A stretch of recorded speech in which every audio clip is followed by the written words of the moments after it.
Maoist కార్యకలాపాలను అణిచివేసే లక్ష్యంతో సాగుతున్న ఆపరేషన్ కగార్తో ఆ పార్టీ శ్రేణులు కకావికలమవుతున్నాయి.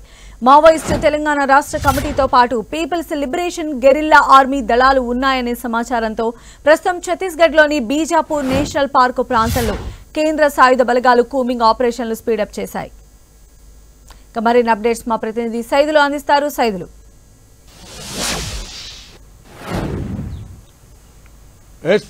తెలంగాణలోనే కాకుండా మొత్తం భారతదేశంలోనే నాయకత్వం వహిస్తున్నటువంటి మావోయిస్టు అగ్రనేతలు వరుస ఎన్కౌంటర్లో ప్రాణాలు కోల్పోతుండటంతో మావోయిస్టు పార్టీకి సంబంధించినటువంటి క్యాడర్ మొత్తం కూడా అయోమయం గందరగోళానికి గురవుతున్న పరిస్థితి, ఒక భయోందోళనమైన పరిస్థితి నెలకొందని కూడా చెప్పుకోవచ్చు. ప్రధానంగా వరుసగా జరుగుతున్న ఆపరేషన్ కగార్ పేరుతో బీజాపూర్లో ఛత్తీస్గఢ్లో జరుగుతున్నటువంటి అబూజ్మడ్ ఏరియాలో పూర్తి స్థాయిలో బలాలు మొత్తం కూడా లోపల చొచ్చుకొని రావడంతో బలగా మొత్తం కూడా పూర్తి స్థాయిలో ఆ ప్రాంతాన్ని వదిలి ఇతర ప్రాంతాలకు తరలివచ్చారు. కర్రగుట్టలకు దాదాపు 20 రోజుల పాటు జరిగిన 25,000 మందితో పాటు జరిగినటువంటి ఆపరేషన్తో ఒక్కసారిగా నాయకత్వంతో కూడా మొత్తం నేషనల్ పార్క్ వైపు తలదాల్చుకునేందుకు వెళ్ళింది. అయితే తలదాల్చుకునే క్రమంలో పెద్ద ఎత్తున మావోయిస్టు పార్టీ అగ్రనాయకత్వానికి ఎవరైతే సెక్యూరిటీగా ఉన్నారో కీలకమైన నేతలంతా కూడా పూర్తిగా మావోయిస్టులను వీడి జనజీవన స్రవంతిలో కలిసేందుకు పెద్ద ఎత్తున లొంగిపోతున్న క్రమంలో వరుసగా అగ్రనేతలు ఎక్కడుంటారు ఏంటి అన్న దాని మీద కూడా పూర్తి స్థాయిలో సమాచారంతో వరుస ఎన్కౌంటర్లు అయితే కొనసాగాయి. వరుస ఎన్కౌంటర్లో నంబాల కేశవరావుతో పాటు ఇతర నేతలంతా కూడా